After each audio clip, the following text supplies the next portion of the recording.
You hate your job, but it pays well. Do you stay and suck it up? Because that's just how life is. Do you quit and take the chance that your next job doesn't suck too? Or does a career change mean a major pay cut that you cannot afford? If any of those are you, stick around, because in this episode, we're going to get clarity on why you hate your job, some actionable solutions, and I'm going to show you how you can change your career, and I'm going to give you some ideas on how to take that pay cut successfully. So stick around. So let's dive in. Welcome to episode 14. My name is Crystal Sale. I help professionals who hate their job find freedom, fulfillment, and a career that works for them. So if you're new here, get subscribed so you stay in the know on brand new episodes and free resources that I put out just for you. So let's first dive into understanding why specifically you might hate your job. If we know why you hate your job, then we can kind of dig into what specific solutions are going to work best for you. So a lack of passion or interest in your job could be a reason why you're suffering right now. So if you had passion, right, you would feel enthusiasm, you would have high productivity, you would enjoy going to work, you would enjoy doing the actual work. Now, if you're feeling a lack of enthusiasm, you might feel like you're just going through motions, just a constant feeling of emptiness or a lack of fulfillment. So some signs that this could be you are that daily tasks are repetitive, and daily tasks feel repetitive and boring. Maybe you find it difficult to put effort into your work in order to do well. And again, it just feels like you're going through motions. There's nothing new happening.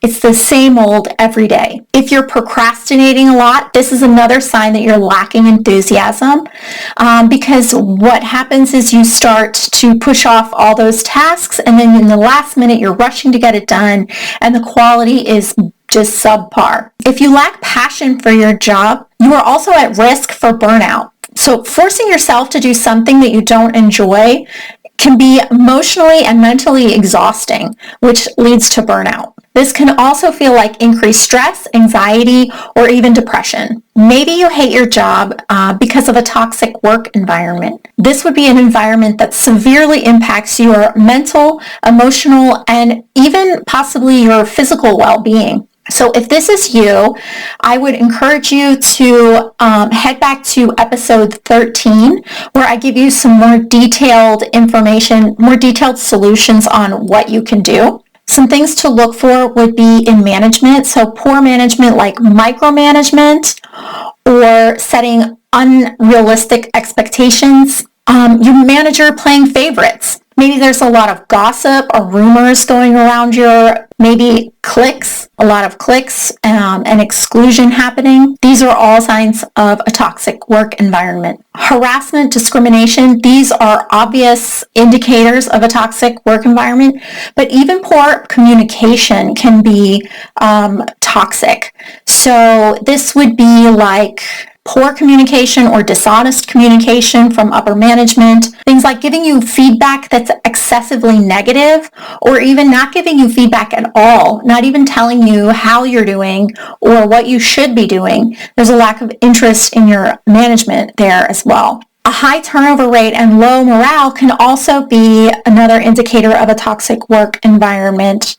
If people are complaining constantly, if people are in and out, lots of new hires, people not knowing what to do in their job, or people taking a lot of vacation time can even be toxic because you're having to constantly cover for other people. Now, maybe you hate your job because your work-life balance is just completely off. Maybe you're working constantly, you're getting emails after hours, you're working long hours, and you really don't have a life outside of that.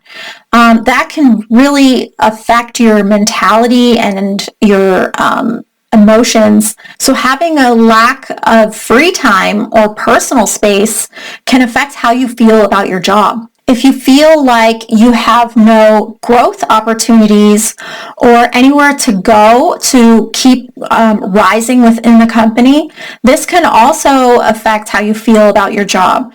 So as humans, we're designed to constantly be growing and learning new things. And if you get stuck to a point where there's nowhere to go, you're not learning anything new, there's no challenges, this can really make you feel bored and just like you hate your job. Or maybe you're happy where you're at as far as growth, but you're feeling like you're undervalued, where you're not getting the recognition you feel like you deserve for the things that you do. This can be very discouraging. Now, what if your personal values are in full misalignment with the company's values? So your personal values are the core values that guide your actions and your behaviors. So this would be things like integrity, compassion, honesty, respect. These are all things that guide how you live and move in your life.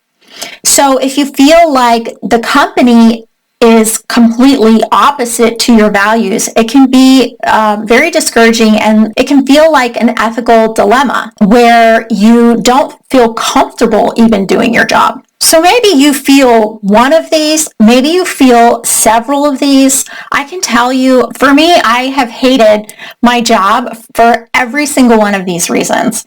I was all of them. So if you don't know my story, I am a chiropractor, and I worked as a chiropractor for over 13 years. And I jumped around a lot from clinic to clinic because every time I got to a new clinic, it just was the same thing over and over again. There was toxic work environments, like rumors, just pettiness, the values. I didn't feel like my values aligned with the company's. There was just a lot of stuff. It was everything. And so I got to a place where I knew that I needed out, right? Because changing jobs, it didn't help. And I just decided that I needed to change careers. But as a chiropractor, I was making decent pay. So I couldn't just up and move. It's a very specialized field. I didn't have experience in anything else. So I would have to start at the bottom. And that would be a massive pay cut, which I just couldn't afford to do. So I had no idea what to do. So I had been going through some personal things and doing a lot of personal development. And so I pulled some of those tools that I had learned from my personal life, and I applied them to my job that I really hated. So while I still wanted a career change, I was able to apply those tools and find more peace on a day-to-day basis. My work relationships improved, and I didn't absolutely dread waking up and going to work every day. This was life-changing. So if this is something you want to, at least until you get everything else figured out, then I encourage you to grab my free workbook and get started on having some more peace in your own work life. So if you want that workbook, go to crystalasale.com/14, or you can click the link in the show notes below. So hopefully now you have an idea of why specifically you hate your job, what's going on that you can't stand it, exactly what's going on. So now that you have an idea of why you may hate your job, let's look at some things that you can do to help. So my first tip for you is to do some self-reflection, right? Start journaling. I always recommend journaling. It helps you get your thoughts out of your head and onto paper so that you can kind of analyze what you're feeling, what's going on, what's the situation. Are you just complaining, or are you being dramatic, or is it maybe you can find a solution? A lot of times when I journal, the answer comes to me as I'm writing. So this can really help you know which way to go and just know your thought process in general. You can also try meditation, which can help bring you more to the present moment, rather than worrying too much about the future or worrying too much about the past, and stressing about all of those other things. Meditation can help bring you down, get you grounded, and get you calm so that you are not reactive to your environment. Another good tip is to do a career assessment. You know those tests that you take online that tell you what kind of field you should get in? I strongly encourage you to take one of those, but take it with a grain of salt, right? Because it's not necessarily going to give you the exact job that you're going to love forever. So I'll give you an example. When I have taken many tests, and every time I take them, I'm a very analytical person, and so it always shoots out like accounting and things like that just sound absolutely miserable to me. It also tells me that I should be a teacher or a counselor of some kind, and again, I think even a doctor has come up, and of course, like, I didn't enjoy being a doctor, but also I can't imagine like hating anything more than standing in front of a classroom and teaching a bunch of kids. So, which is funny, right? I'm here, I'm teaching you, but that's the point. Don't take it at face value. Take that, those answers, take that response that they give you, and kind of, think about other options, like maybe this sounds absolutely terrible, but in this aspect, it sounds really great. So again, just kind of analyze your results and don't take it at face value. And then if you want to really analyze what you really want in a career and what you're really good at, I recommend going to episode 3 to answer some of those thought-provoking questions. That'll help you kind of know where you want to go. And I'll put that link in the show notes as well. So what if you kind of went through all the things and your job really, it's not necessarily the problem. You're just like, everything is boring, everything is awful, and you feel like something needs to change. And so why not your job? That's probably the easiest thing for you to change, right? Well, if it's not necessarily your job, try looking outside of your job to fix things, right? Like maybe start doing something outside of work to make a difference and bring you some fulfillment. I definitely recommend volunteering. At one point, I just was really lost, and so I decided to go volunteer at the VA hospital. And honestly, it just really makes you feel good. It makes you feel good about what you're doing, and it kind of helps your self-esteem and everything.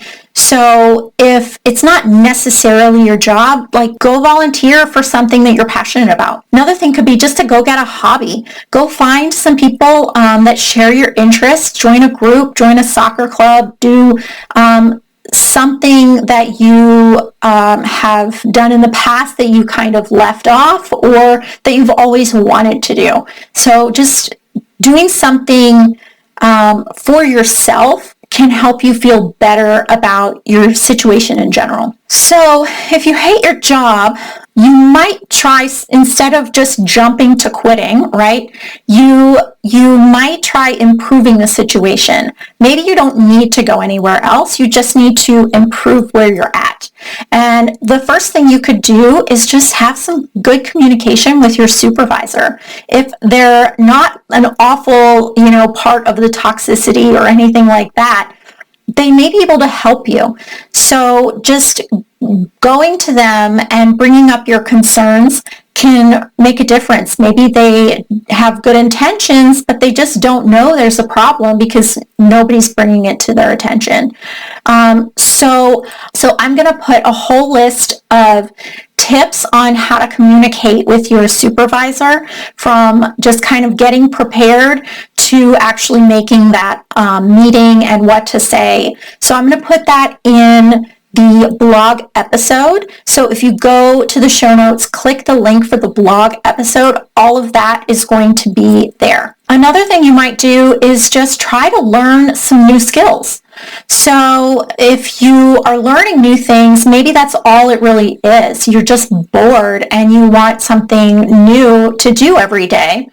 So maybe you can look for some internal training opportunities. If your company offers any like extra courses or anything like that, or they do certifications, they let you do certifications.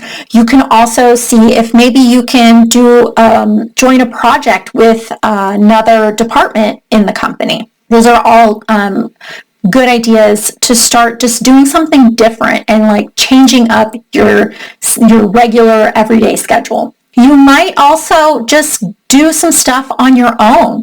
Whether you love the career that you're in and you want to keep doing that, maybe it's just not the right company.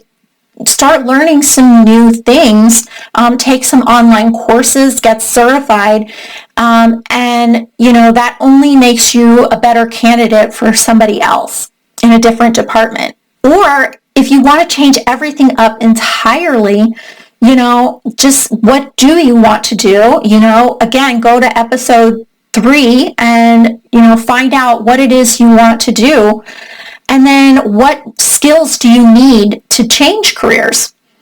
So get those skills before you leave your job. You might also try networking, right? So building relationships within the company can help give you a little bit of enjoyment while you're there. Participate in some social events with your coworkers. Go, out for drinks after work or something.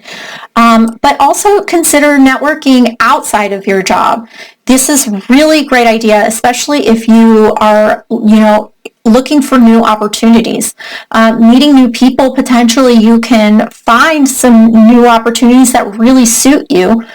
Or you can network with people in fields that you think might be of interest to you. Network with people in other fields that you might be interested in getting into. And also in general, it can just help reignite a passion by talking to somebody different and just building those relationships. So think about attending conferences or joining an association, or you can join networking groups. LinkedIn is another great way to network. Most people on LinkedIn are looking to build relationships and make connections. So those are all options for you to get started on your networking. So if you are just completely ready, you've decided you want to change careers, but you just cannot afford that pay cut, let's talk about what you can do to take that pay cut, but not necessarily have it affect your life quite as much, right? The first step, of course, is to look at your budget, right? Just evaluate your financial situation. I would encourage you to write down, your monthly expenses, catalog everything. I started diving deeper into my finances a few years ago, and it's really helped me kind of see how much I spend every month, how much I need to spend, and how much is really just kind of stuff that I want. And that can help you decide, okay, maybe you can cut some stuff.